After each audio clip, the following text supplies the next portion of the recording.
Hola, buenos días. Bienvenidos a esta nueva sesión del módulo de dogmática La Revelación de Dios. Mi nombre es Alejandra Mascorro y estoy a cargo de la sección de formación junto con la señora Laura Pérez de la sección de McAllen del Reino Christi. Para iniciar esta sesión, empecemos con una oración. En el nombre del Padre, del Hijo y del Espíritu Santo. Amén. Ven, Espíritu Santo, llena los corazones de tus fieles y enciende en ellos el fuego de tu amor. Envía tu Espíritu Creador y se renovará la faz de la tierra. Oh Dios, que has iluminado los corazones de tus hijos con la luz del Espíritu Santo, haznos dóciles a sus inspiraciones para gustar siempre del bien y gozar de su consuelo. Por Cristo nuestro Señor. Amén. Dios te salve María, llena eres de gracia, el Señor es contigo. Bendita tú eres entre todas las mujeres, y bendito es el fruto de tu vientre, Jesús. Santa María, Madre de Dios, ruega por nosotros los pecadores, ahora y en la hora de nuestra muerte. Amén. Gloria al Padre, al Hijo y al Espíritu Santo, como era en el principio, ahora y siempre, por los siglos de los siglos. Amén. Cristo Rey nuestro, venga a tu reino. Virgen prudentísima María, Madre de la Iglesia, ruega por nosotros. En el nombre del Padre, del Hijo y del Espíritu Santo. Amén. Bueno, pues ahora, como les decía, vamos a empezar con la revelación de Dios. Es nuestro segundo tema, nuestra segunda sesión. Y pues vamos a empezar.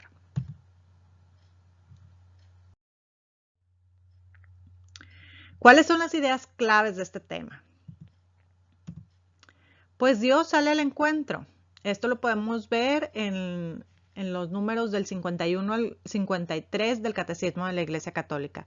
Ahorita lo que les voy a poner es nada más como un a grosso modo de lo que vamos a estar viendo. Durante la presentación vamos a estar viendo específicamente los números de la Iglesia Católica, los números del Catecismo. Así es que si tienen con ustedes el Catecismo de la Iglesia Católica, pues sería muy útil que lo sacaran para que pudieran ir tomando notas. Y si no, también está en línea. Lo pueden consultar en cualquier idioma, en inglés o en español. Lo único que tienen que poner es en Google, poner Catecismo de la Iglesia Católica y ahí luego aparece el libro. Y pueden ir imprimiendo las páginas que vayan ocupando. Cristo lleva la plenitud de la revelación. Y el tercer tema o el tercer subtema sería la revelación, las sagradas escrituras, la tradición de la iglesia irán siempre de la mano. Pues empecemos. ¿Dios se te ha revelado? ¿Qué es esto de la revelación? ¿Alguna vez has recibido así como que el mensaje o crees realmente que se le haya revelado a los personajes que vemos en la Biblia como Abraham, Moisés, todos los profetas, Isaías incluso? ¿Qué pensarías si realmente de repente llegara Dios y te hablara como a ellos?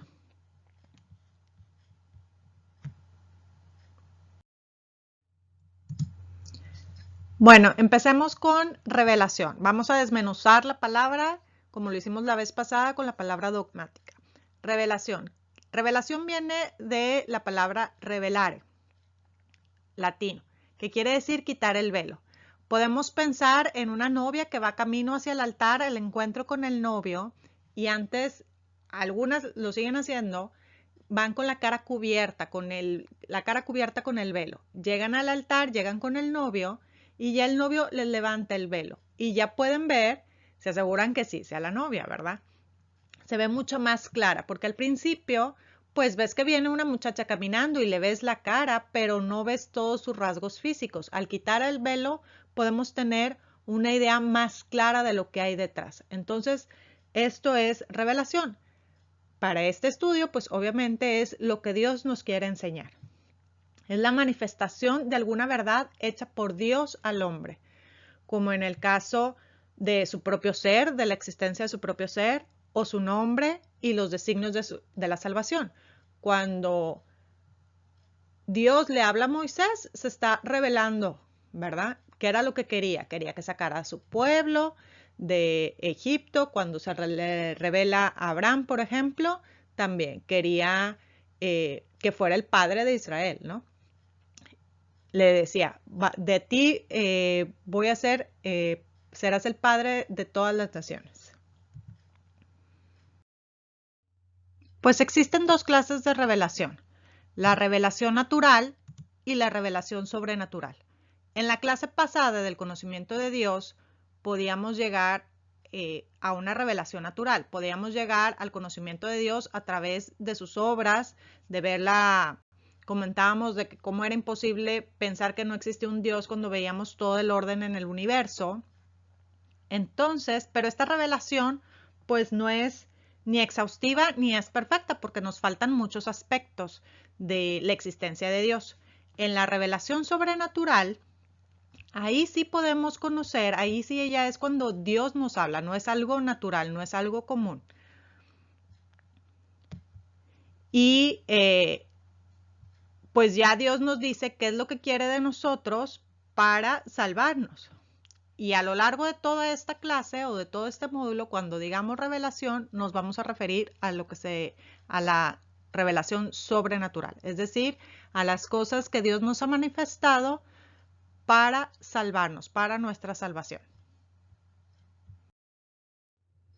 Pues aquí vemos en el Catecismo de la Iglesia Católica, tanto en el número 51 como en el 52, que Dios en su sabiduría dispone revelarse a sí mismo y darnos a conocer el misterio de su voluntad.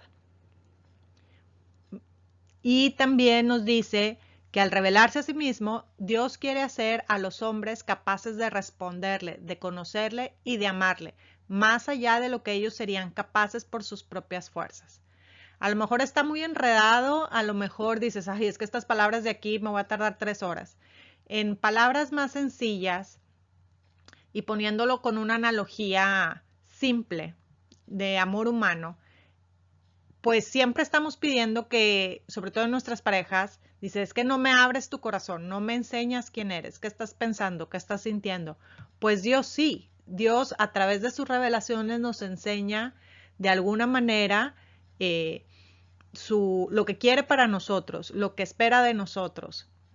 Entonces, por eso se nos revela, para que podamos no solamente conocerlo, pero enamorarnos profundamente de él. Y esa revelación es mutua. De la misma manera, Dios conoce nuestros corazones, obviamente, es todopoderoso y lo sabe todo. Pero en una relación es de ida y vuelta. Dios se nos revela a través de la Biblia, de la palabra, de muchas cosas, de muchos detalles. Pero nosotros también, para acrecentar nuestra relación con Dios, nos debemos de revelar ante Él y demostrarle en nuestra oración personal, en nuestro camino, también cómo nos sentimos y cuáles son nuestras luchas y cuáles son nuestras debilidades y cuáles son nuestros éxitos. Cuando nosotros empezamos a tener esta relación con Dios, esa revelación se hace cada vez mayor. Aunque no lo podamos entender al principio, esta revelación se va dando más, porque entre más nos abrimos nosotros, Dios también se va a abrir más con nosotros a través de todas las maneras que tiene de revelársenos. Bueno, y pues si ya Dios se reveló a través de las profetas y a través de todo eso del Antiguo Testamento, ¿qué papel hace Cristo, hace Jesús en la revelación de Dios? ¿Era necesario realmente la venida de Jesús? ¿O es un profeta más, como le llaman, y a lo mejor va a haber más profetas eh, que nos van a enseñar más acerca de la revelación de Dios? ¿Está dicho todo o continúa después de Jesús? Pues vamos a ver. La revelación es progresiva. No solamente sigue una línea natural del tiempo, sino que tiene un sentido pedagógico, es decir, un sentido de enseñanza. De la misma manera de que no le enseñas a un niño de 2 años trigonometría avanzada o cálculo diferencial, pues al pueblo de Dios tampoco se le podía dar todo de sopetón, ¿verdad? Entonces tiene que ser paulatinamente, les empieza a enseñar de la existencia de Dios y del pecado y de lo que está bien y de lo que está mal y de lo que pudiera pasar y así continuamente. A continuación vamos a ver un video que me pidieron en la clase pasada uno de los comentarios fue que incluyéramos los videos dentro de la misma presentación. Bueno, vamos a estar tratándolo de hacer. A veces se puede, a veces no se puede. Ténganos paciencia. Pero en este videito espero que les quede un poquito más claro cómo esta revelación es progresiva.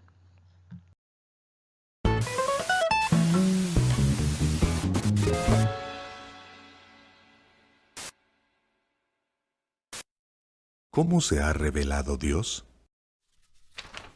Durante miles de años, Dios se ha manifestado al hombre. De esta manera, el hombre ha llegado a una comprensión cada vez más profunda de Dios. Este proceso se llama revelación. Un evento clave en la historia de la revelación ocurrió hace 4000 años aproximadamente. En esa época, un hombre llamado Abraham vivió en Harán. Harán se encuentra en lo que hoy es el sudeste de Turquía. No solo había casas en Harán, estacionamientos y centros comerciales, sino que también había templos, muchos templos. Porque entonces la mayoría de la gente creía en muchos dioses. Había uno para la fertilidad, otro para la cosecha, otro para la lluvia, la guerra, incluso para la pedicura. Y fue justo en medio de este mar de divinidades donde Abraham oyó la voz de Dios. Irás a una tierra que te mostraré. Abraham confió en Dios, tenía fe y se marchó a Canaán. Él confió en Dios cuando le prometió un hijo y se mantuvo fiel a lo largo de todas sus tribulaciones.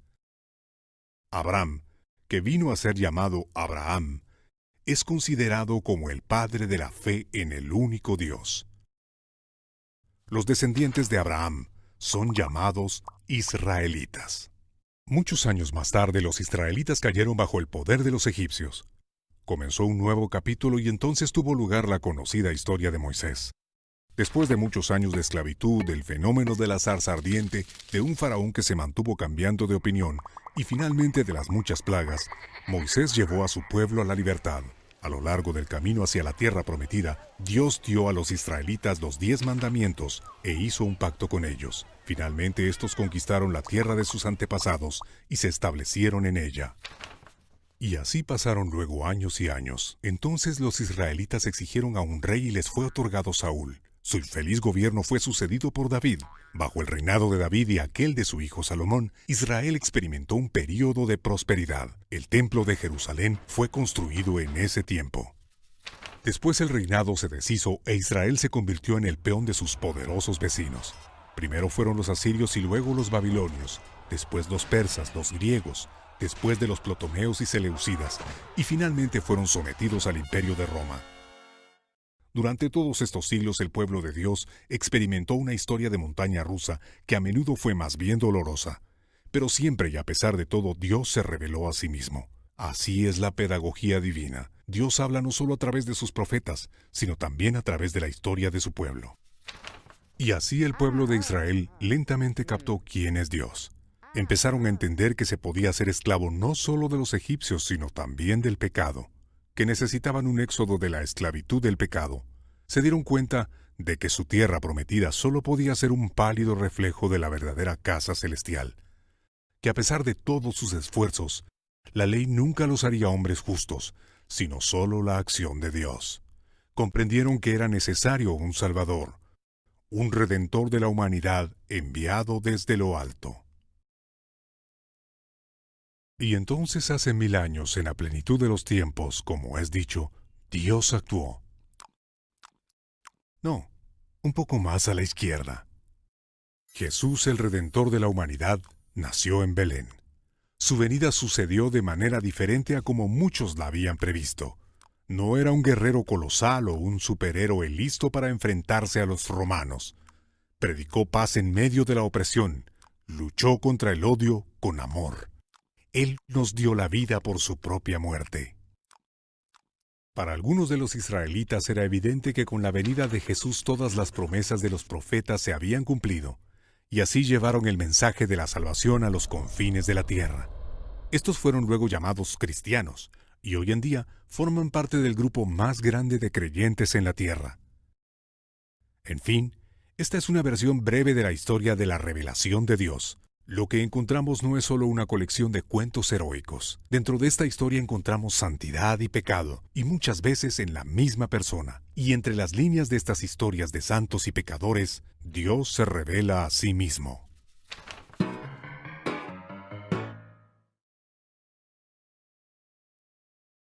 Cristo es la plenitud de la revelación. A ver cómo está esto. Pues sí, porque en Jesucristo el Dios invisible se hace visible y nos muestra, nos enseña toda la profundidad del amor de Dios. Jesús es mostrado como maestro.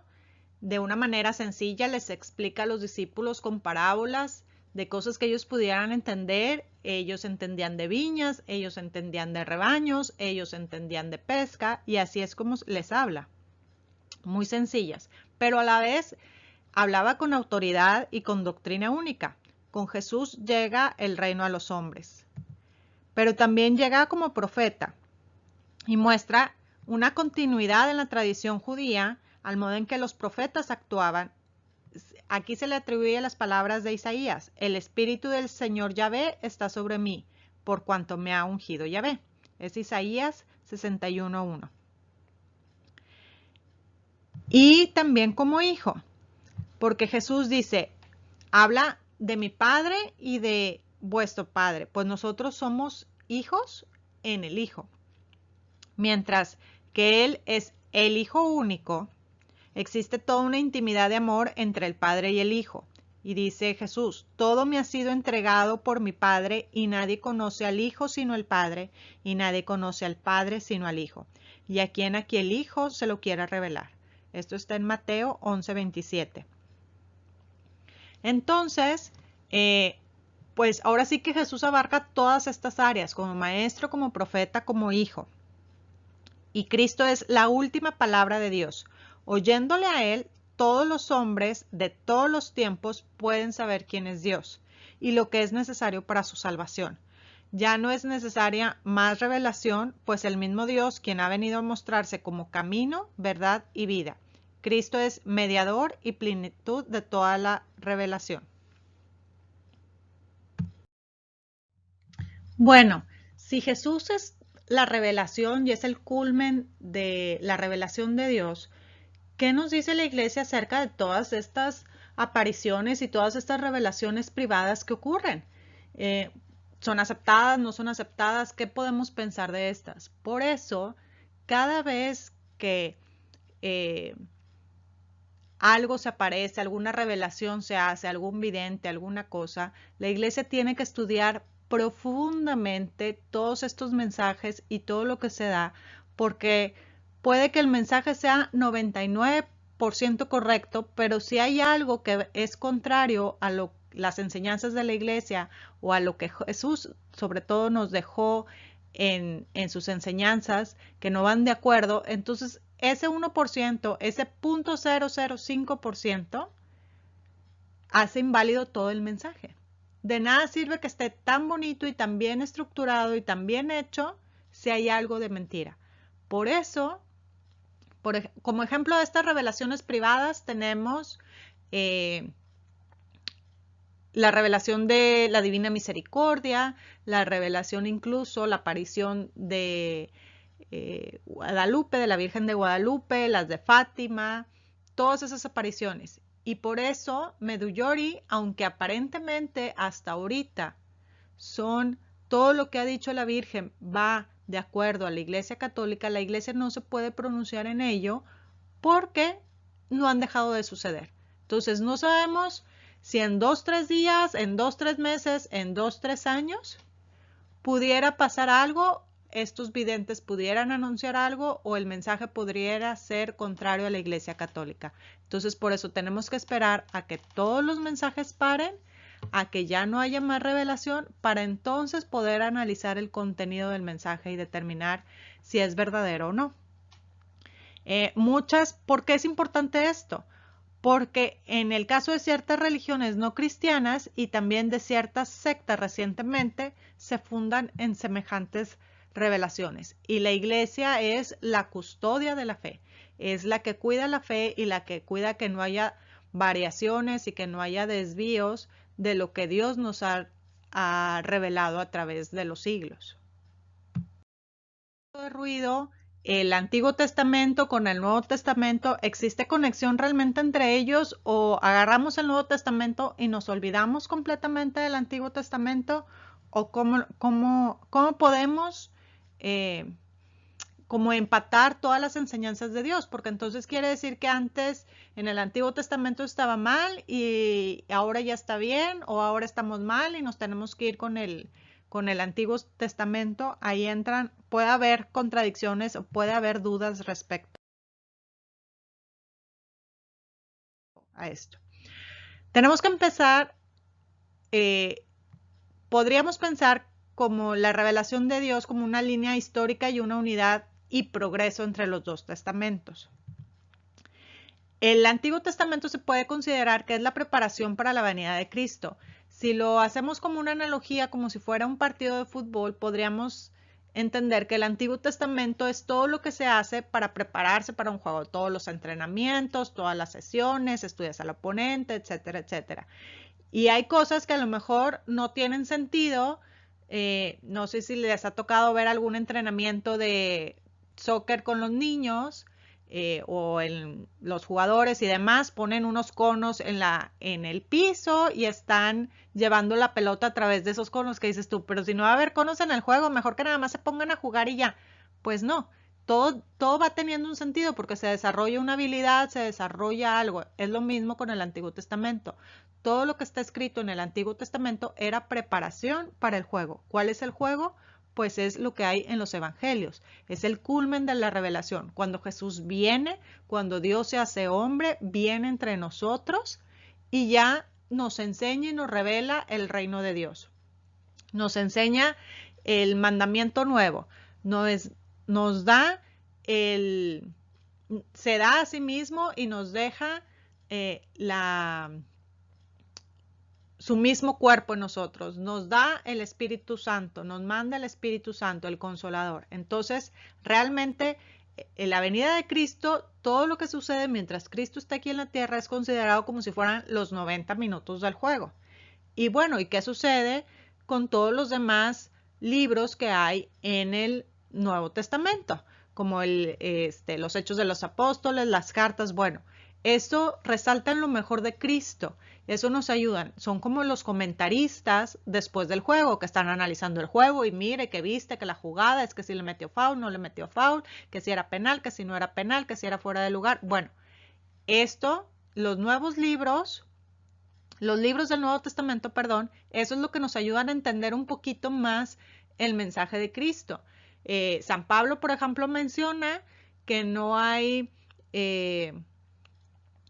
fe sin obras y que no hay obras sin fe, o sea que al hacer las obras, esta fe se ve complementada. Por ejemplo, Jesús en sus mensajes decía que había que hacer obras, pero San Pablo lo desmenuza un poquito más en el Nuevo Testamento.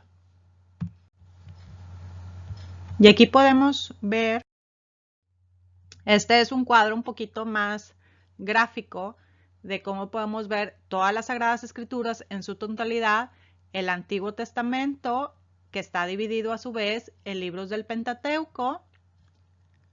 Penta quiere decir, esto quiere decir que es 5. ¿Cuáles son los libros del Pentateuco? Son los 5 primeros libros: el Génesis, el Éxodo, el Levítico, los Números y el Deuteronomio. Aquí nos dice de la creación de Abraham y de Moisés, que es lo más importante. Están los libros históricos, están los libros proféticos, los libros sapiensales y los libros poéticos. Esto es del Antiguo Testamento. La Biblia, las Sagradas Escrituras, forman 73 libros. Tenemos 46 en el Antiguo Testamento y 27 en el Nuevo Testamento.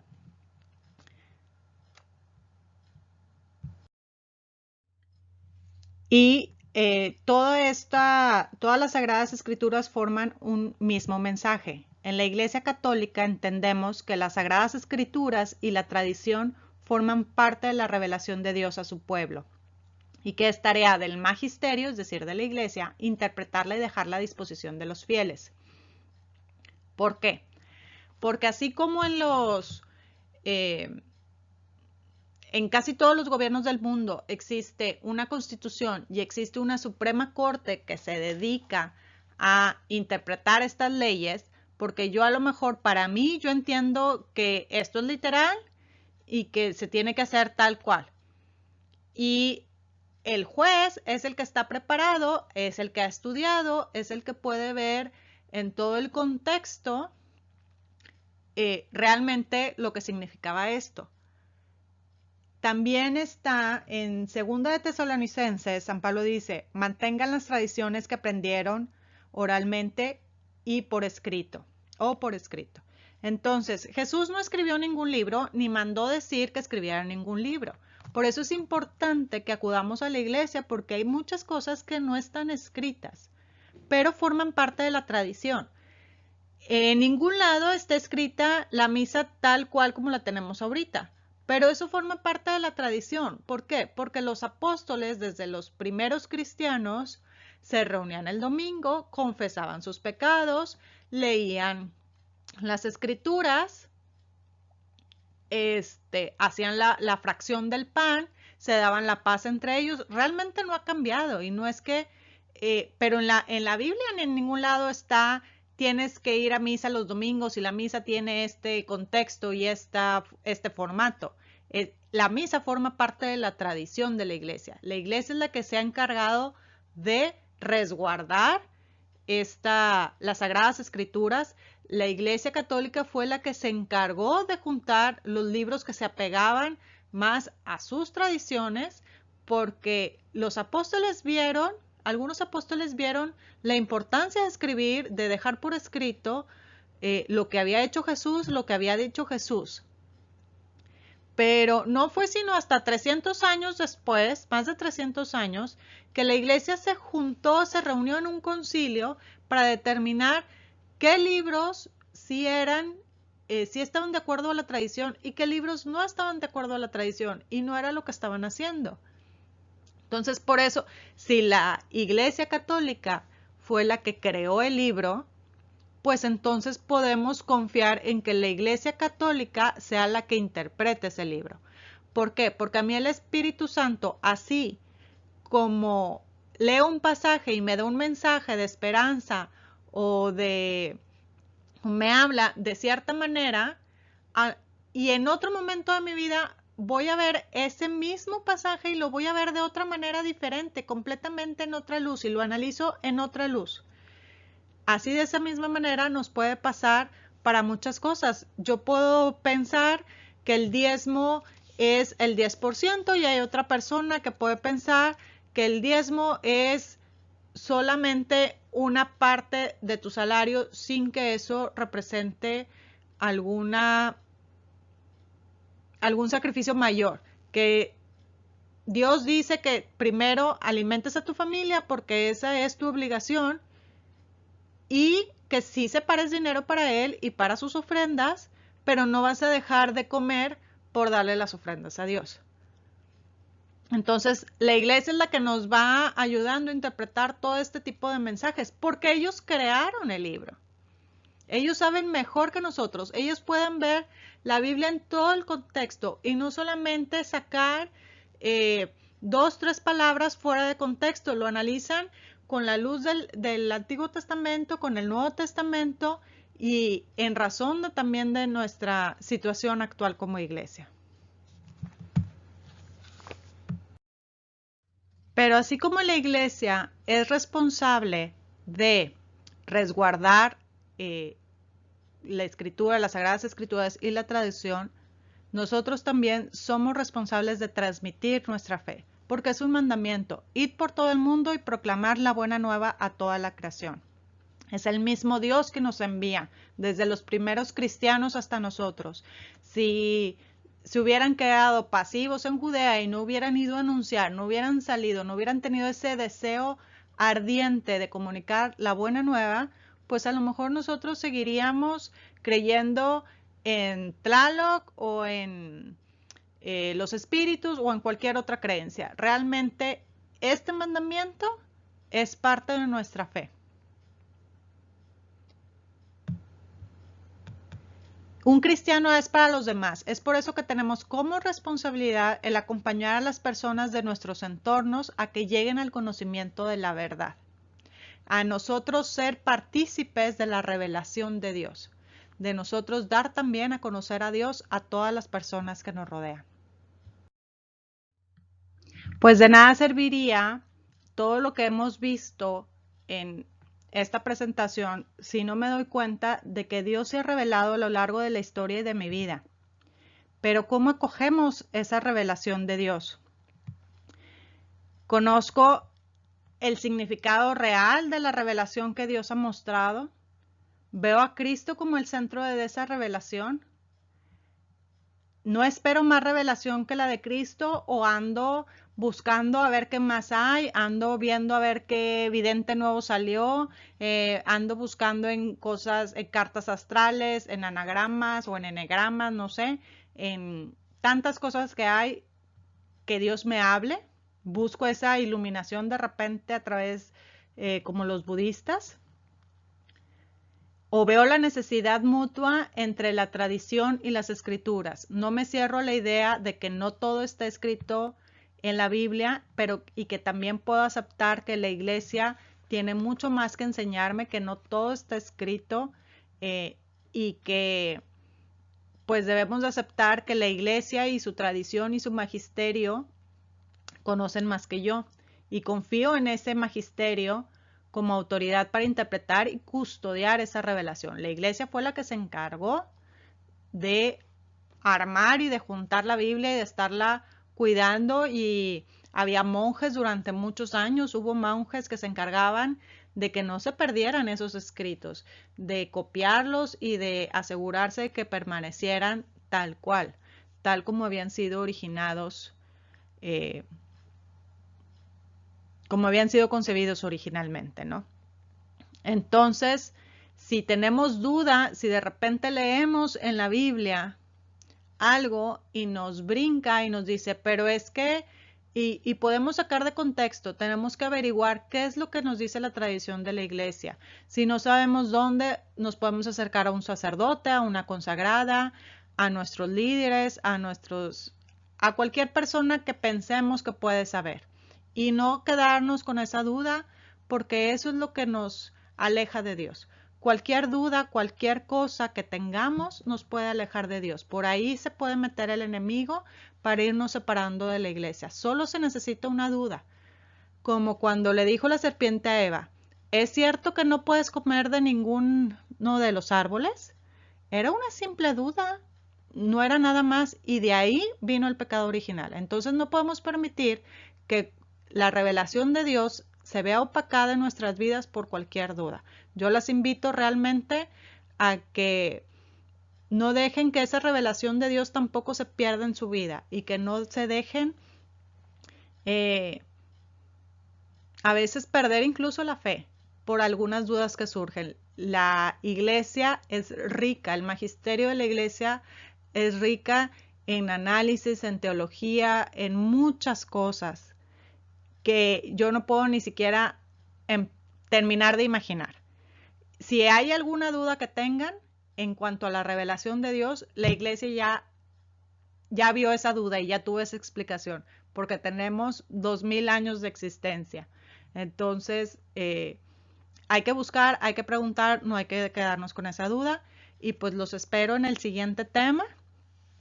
El próximo, en la última semana de diciembre, si Dios quiere, esperemos poder subir el siguiente tema de nuestro módulo. Por lo pronto, pues vamos a terminar con una oración. Te damos gracias, Señor, por todos tus beneficios, a ti que vives y reinas por los siglos de los siglos. Amén. Cristo, Rey nuestro, venga tu reino.